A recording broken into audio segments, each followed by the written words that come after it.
Berarti setelah ada Firdaus baru setelah kiamat begitu ya, itu isi dari Alkitab ini berubah Pak ya? Bukan, nggak akan ada lagi Alkitab baru, nggak akan ada lagi seperti ini. Ini Alkitab ini ada karena janji itu diberikan. Sebenarnya ini tidak akan berlalu karena firman Tuhan itu tidak akan berlalu. Tetapi ketika dia digenapi bukan berarti itu berlalu. Sama seperti hukum Taurat. Hukum Taurat itu kekal tetapi sudah digenapi.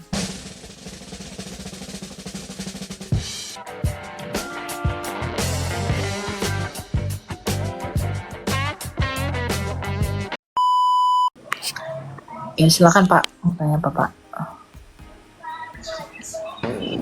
Saya mengikuti beberapa YouTube dan podcast Elia. Saya ada beberapa pertanyaan ya. Kalau firman Tuhan ini kan yang di Alkitab ini kan sifatnya firman Tuhan ini kan kekal ya. Ya.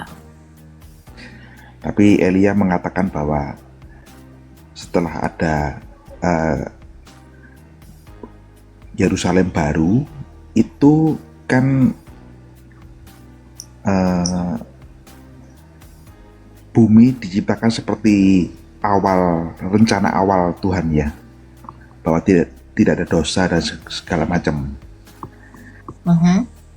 Tapi bagaimana Alkitab ini, saya berpikir sebuah firman yang kekal ini, Alkitab ini kan sebuah repetitif. Jadi setelah diciptakan bumi baru, kemudian Adam akan berbuat dosa dan firman Tuhan ini akan berulang gitu, seperti Alkitab yang kita baca sekarang gitu. Bagaimana Elia? Ya, jadi yang mau ditanyakan adalah apa yang mau ditanya? Jadi gini, firman Tuhan yang kita baca sekarang Alkitab ini kan kekal, jadi sifatnya seperti repetitif. Akan terjadi seperti Alkitab yang kita baca ini berulang terus gitu. Bukan begitu.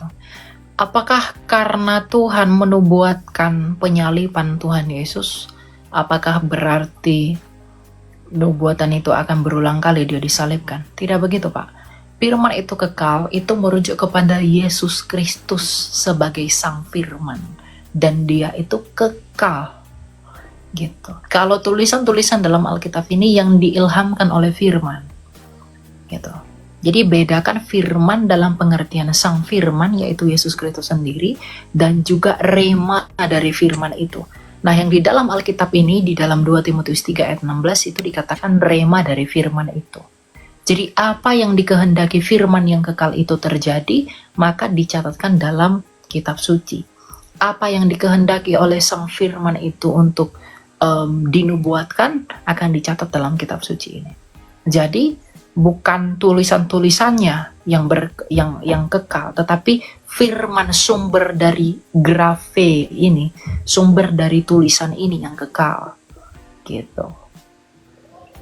Karena kita bukan agama kitab suci, Pak. Kita itu bukan seperti agama lain.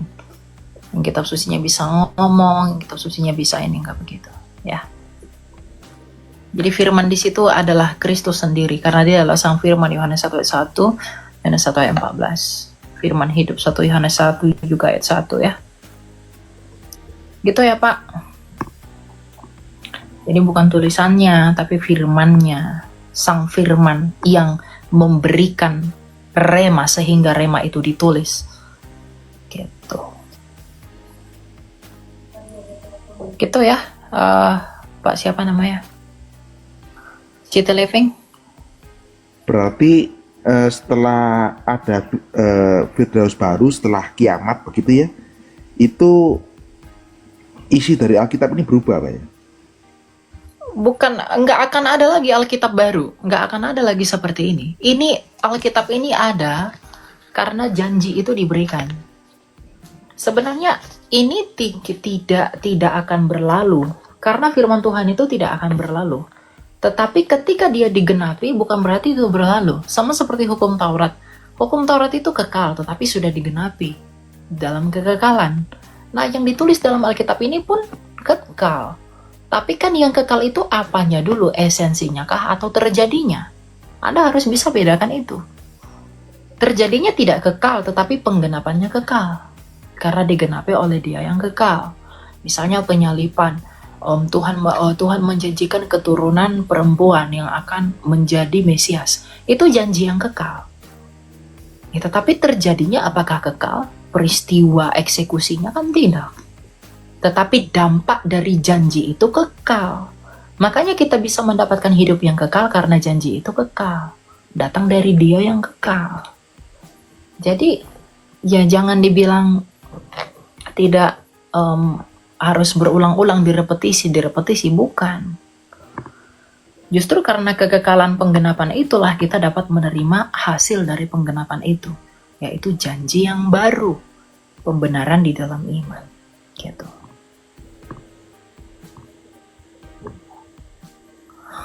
Oke. Terima kasih. Oke, ya kita lanjut ya.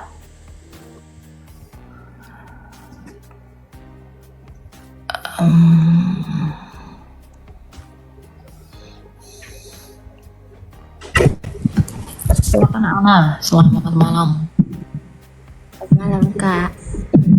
Ya silakan, ada yang mau kamu tanya. Kak mau tanya, kan lagi belajar tentang Alkitab, tentang nubuatan dan penggenapan. Terus katanya Yohanes Pembaptis itu tidak ini ya, tidak apa namanya tidak, maksudnya dia itu kembali bergabung dengan iblis begitu, pengikut Yohanes itu. Siapa yang bilang begitu?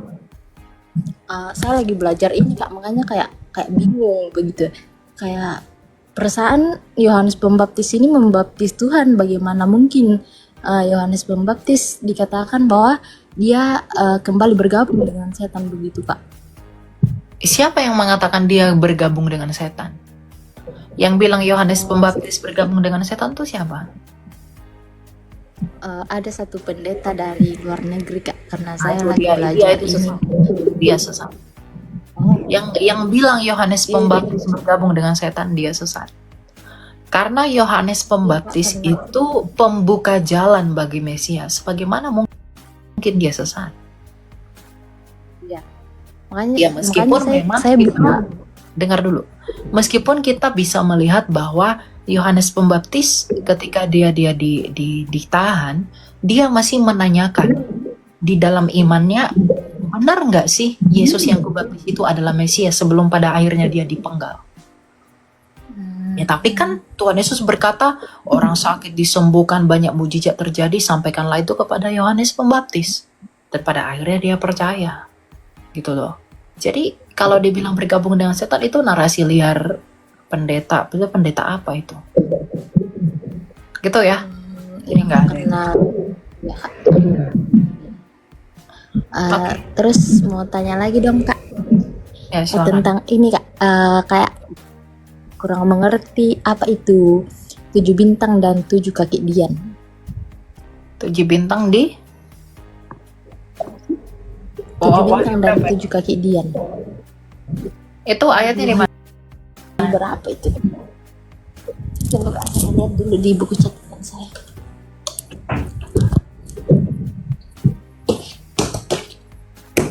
Katanya tadi kan habis belajar Kak. Jawabannya di Ayat 1 ya. Nih ya, kita lihat ya. ini. Karena itu tuliskanlah apa yang telah kau lihat, baik yang terjadi sekarang maupun yang akan terjadi sesudah ini, dan rahasia ketujuh bintang yang telah kau lihat tangan kananku dan ketujuh kaki Dian emas itu. Ketujuh bintang itu ialah malaikat ketujuh jemaat, dan ketujuh kaki Dian itu adalah ketujuh jemaat. Ya, jadi 7 bintang di sana adalah malaikat ketujuh jemaat, dan ketujuh kaki Dian itu ialah ketujuh jemaat. Itu artinya. Tapi yang saya dengar itu Kak, kalau dia bilang begini, 7 bintang dan 7 kaki Dian itu artinya orang yang murtad begitu Kak. Oh enggak, itu liar itu.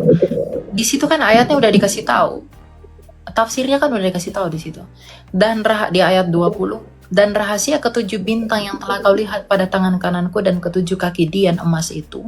Ketujuh bintang itu ialah malaikat ketujuh jemaat, dan ketujuh kaki dian itu ialah ketujuh jemaat. Ya, dalam bahasa Inggris itu dikatakan the seven stars are the angels of the seven churches, and the seven candlesticks which those stars are the seven churches. Ya, jadi tujuh kaki dian itu merujuk kepada malaikat ketujuh jemaat, bentuk jamak, dan ketujuh kaki dian itu ialah ketujuh jemaat. Jadi nggak ada yang murtad di situ, yang lain-lain. Saya belajar ini jadi kayak bingung karena saya juga belajar tuh kayak kok ini menyimpang begitu. Kamu Ini belajar dari betul-betulan siapa? saya lihat ini Kak, lihat promosi di IG, terus saya coba-coba gabung. Di situ banyak orang Kristen, terus dibahas tentang kitab Wahyu.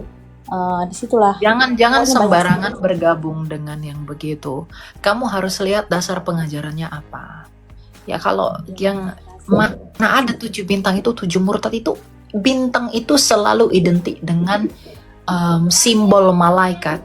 Ya, jadi bintang itu adalah simbol malaikat. Makanya kalau kita baca di Wahyu 14 misalnya tentang Yesaya 14 tentang kejatuhan bintang. Bintang di sana itu ditafsirkan sebagai malaikat.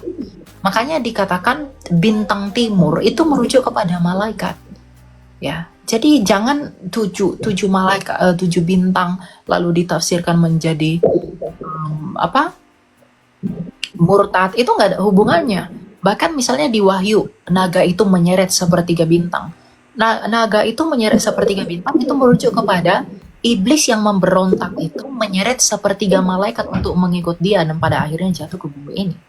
Gitu maksudnya. Jadi bukan yang murtad itu nggak ada. Hati-hati dengan penafsiran seperti itu ya. Jadi kalau mau belajar, perhatikan dulu sources-nya itu seperti apa. Pandangan teologinya apa. Karena sekarang banyak orang yang menafsir dengan liar. Gitu loh. Oke, harus hati-hati. Terima kasih banyak. Oke, ya.